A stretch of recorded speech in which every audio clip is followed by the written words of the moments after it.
Very much for inviting us here today to speak on behalf. There's not a sufficient amount of Irish people that come out and support the Palestinian and the Lebanese struggling people. I'll give you a brief history of how the Israeli state came into being.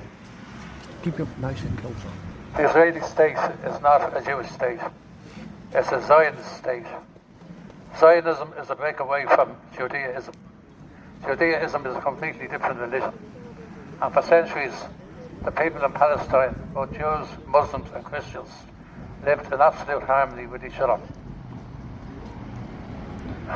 At the end of the 19th century, the beginning of the 20th century, the Zionists decided they were going to create a Jewish homeland. And they set up kibbutz in what was then Palestine. They were supported by American Jews that were part of the International Monetary Fund and had money to finance them. People like Marks and Spencer's in England were the original Zionists, people with money like that. Initially, they were not held. The Palestinian people accepted them. They showed how they could irrigate the desert and turn the desert into a garden. Eventually, when there was a pogrom in 1912 in Lithuania, and the Tsar threw out the Jews from Lithuania, the Russian Tsar, they were coming to England, and they went in a large boat, and Balfour would not allow. He was a minister in the British government at the time, and he said, no, they're not coming in here. And he sent them to Palestine. And that increased the amount of Zionism in Palestine in 1912. Then there was eventually, they were taken over areas of land that belonged to the Palestinian people, and there was tensions between them. Now, then we had here in Ireland at that time the War of Independence, and we had the Home Secretary of England, who was a Liberal called Winston Churchill, decided to send the Black and Tans to Ireland to quell the rebellion. When the Black and Tans finished doing their dirty work in Ireland, he sent the same people to Palestine, and they were renamed the Palestinian Police. They committed the same atrocities in Palestine as they did in Ireland. Then, at the end, after the pogroms of the Second World War, the Jews decided that they were going to set up their own homeland. They were armed by the British and the Americans, and they landed in what was then Palestine and created a state in 1948, the year I was born. They created a state, and they called that state Israel. They went back to history books for 2,000 years and claimed the right of Israel because they said it in the storybook, otherwise known as the Bible. It would be a bit like the Irish claiming the steppes of Russia, because when the Israelis left Palestine in 300 or 400 BC, the Irish left the steppes of Russia in 300 or 400 BC, the Celts, and came to Ireland. We'd have as much right to the steppes of Russia as they would have to Palestine, which is absolutely no right. Now we are in a situation where they are expanding and expanding. They have driven out the people of Palestine. In 1948, there was a mass exodus from Palestine. Those people were not repatriated ever. Then, in the 67 war, they expanded the state of Israel again. They claimed the Golan Heights, claimed other areas in the Middle East for themselves. They actually, if you look at their ambitions, they have an ambition to actually go into Iraq. They're going to create a new Israel that will incorporate Iraq. Now, they have to be stopped. They're an insult to humanity in what they're doing now. The thing is, if they're not stopped, they're going to create more and more and more mayhem everywhere they go. Now, this is a NATO war. We should remember that. NATO is supplying them with the weapons. It's NATO countries that are giving them the weapons. The weapons are flying over Ireland and landing in Shannon, some of them, and going straight then to Palestine, or Israel, as they call it, in order to kill Palestinian people. It's not the only NATO war that's going on either. There's a NATO war going on in the Ukraine as well. They are arming the Nazis in Ukraine, and the Nazis in Ukraine, even Zelensky claims that he's a Jew, which he isn't, and is also claiming to have Israeli citizenship. So we have to widen the understanding of what's happening.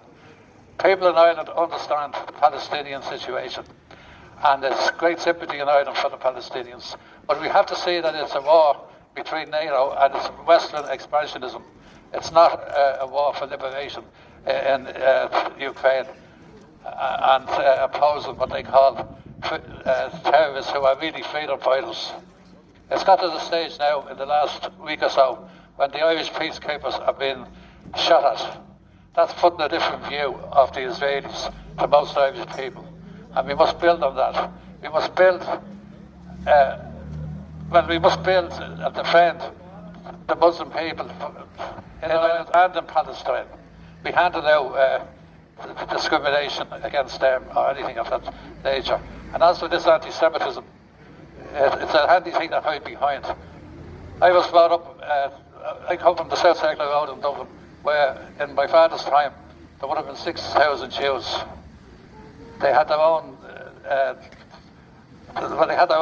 shops and their own industries, and they were well accepted, and they were not Zionists. In the late 50s, or the mid 50s, after we were ostracised for not participating in the Second World War, the Jews left Ireland. They're down to 300 now, but most of them went to America, and they were not Zionist Jews. They were real Jews. And when I say in the railway station in New York getting taken over by Jewish people there about 2 months ago, an awful lot of them were sons and daughters of Dublin Jews that had emigrated in the 50s. So now, let's hope this is not the only meeting we're going to have in Cavan, because, as I say, we have a common history, because the people who created the state of Palestine also created the artificial state of Northern Ireland, which is only about 3 miles up the road. And that should be remembered, and it should be pointed out. So thank you very much for listening to me. To our Muslim brothers and sisters, I'd like to thank you for receiving us here in Cavan Town today. It's an honour and a privilege to be asked to address you on behalf of our organisation, the Truth and Neutrality Alliance. Assalamu alaikum. May peace be upon you all. Before I follow on from what our chairman Bill O'Brien has spoken about, and it's always an education for me listening to this man, I want to say thanks to Bill for the fact that I don't have to take a deep dive into the history of who was on what land first, and we're all aware of the imperialist colonialist powers wanting a satellite in the Middle East. And I want to say before I go on, they are absolutely to blame for the problems in the region today. They have been from the start, and they are now. They're facilitators. No other religious sects or people have ever been given their own country in the history of the world because they had suffered a genocide or ethnic cleansing. When imperialist Britain plundered my country for centuries and forced those that weren't murdered or starved to death to flee Ireland to America en masse, when we arrived there we weren't given our own state, and certainly not prime real estate. In the West, anyone that gets involved in debate over the Palestinian-Israeli quandary, if you like, is immediately asked, do you condemn the Hamas actions of October the 7th, 2023? As if the Israeli regime had only been forced into action on that day and the subsequent days and months. Western commentators will say, while keeping a straight face, we're a year into this war now, or a campaign, as some of them like to refer to it, as if the previous 7 or 8 decades of oppression, land grabbing, murder, and apartheid were somehow excusable. If the same question was put to me, I would say absolutely and 100% without reservation that I'd support the right of self-defence without a shadow of a doubt. And if I were a citizen of Palestine, how could I watch on while IDF soldiers shot my kid brothers for throwing stones or fired upon them while playing football on a beach from helicopter gunships? Those are just a couple of examples of atrocities the Israeli regime has committed. These Western mouthpieces are asking you immediately to pick their side by saying, will you condemn Hamas? The immediate response should be, I'll condemn it if you condemn the decades of terrorism, theft, displacement, apartheid and murder inflicted upon the Palestinian people, who are denied an army or a military of their own so that they can defend themselves. Now, it's often mentioned that the chant, from the rivers to the sea, Palestine will be free, is somehow a reference of some desire to erase every Jewish person from the region. Well, there's a counter to that.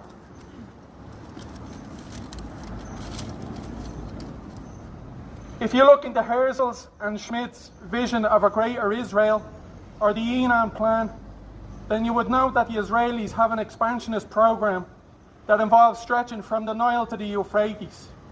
This plan is actually being carried out at present. Israel now occupies most of Palestine, all of it in fact.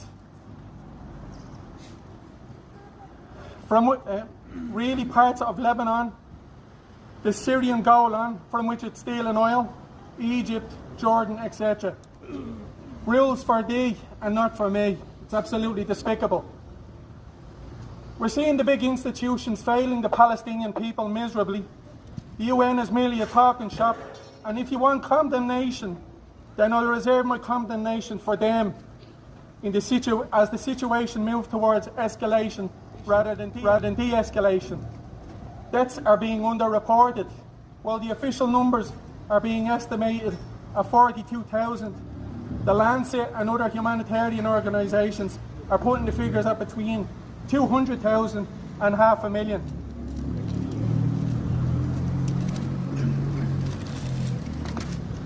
Media mouthpieces and politicians mention the words proportional response.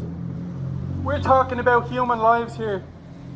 These people, these mouthpieces are people who are devoid of conscience or are evil to the core and have a problem with have no problem with ethnic cleansing whatsoever. Lastly, folks, I'd like to express my condolences to my friend Ramzi Baroud, who has been a friend for probably a decade now, and who is the editor of the Palestine Chronicle. His sister Soma, Dr. Soma Baroud, was killed in the last couple of days by Israeli bombs. And I'd obviously like to express my condolences for all who have died under Israeli bombs or gunfire. I'm so sorry for your loss, guys, and that comes from the heart. Patrick, I'd like to introduce you all here now to a member of the Muslim community here in Cavan, Adi, to say a few words.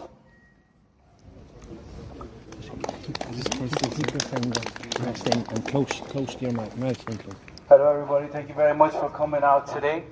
I'm a member of the Muslim community here in Cavan as part of the Cavan Islamic and Education Centre.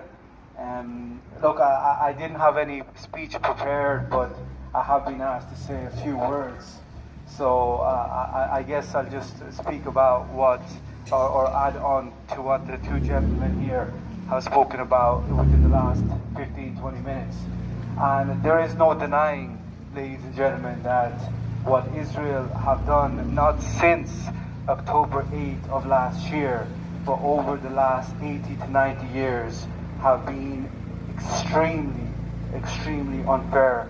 And the gentleman who spoke before me had said that and spoke about a plan for greater Israel, and this is coming into effect. There is something that we as a people can do, and what that is boycotting certain companies that invest and give money to Israel. These financial institutions, some of the biggest investment firms in the world, have shops like Starbucks and McDonald's under them, where the profits go directly to the arms of Israel. So boycotting these, although it does have a minor effect, it's the best thing that we can do here standing today. The one other thing that I do want to mention is that the real terrorists within this whole agenda that's going on is not Hamas. Hamas have tried to protect and have tried to help the people of Palestine ever since all of this is happening. The real terrorists are the IDF, who have continuously bombed and bombarded and killed hundreds of thousands, if not millions, and displaced millions of Palestinians over the last 80 to 90 years, and they are the real terrorists. And the number one, in my opinion, bigger than Bin Laden, bigger than all of these, American-made Islamic states and Islamic. IDF are the real terrorists, and they're being funded by America, being funded by the UK. And I just want to say, from Ireland, and on behalf of everybody in Ireland, to the people of Palestine, we truly support you, and we will give everything, and we will do everything in our power to continuously show our support and solidarity with you for however long this takes. So thank you very much. I'm just going to say a few chants. Free, free! Palestine! Free, free! Palestine! Free, free! Palestine! From the river to the sea! Palestine will be free. From the river to the sea! Palestine will be free. From the river to the sea! Palestine will be free. Free, free! Palestine! Free, free! Palestine! Free, free! Palestine! From the river to the sea! Palestine will be free. From the river to the sea!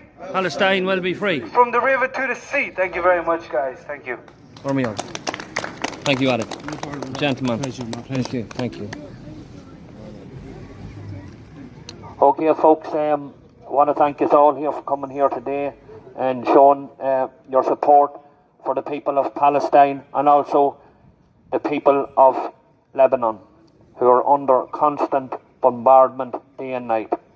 Thank you very, very much. And on behalf of the Truth and Neutrality Alliance, we want to thank each and every one of the Muslim community here in Cavan for coming out here today.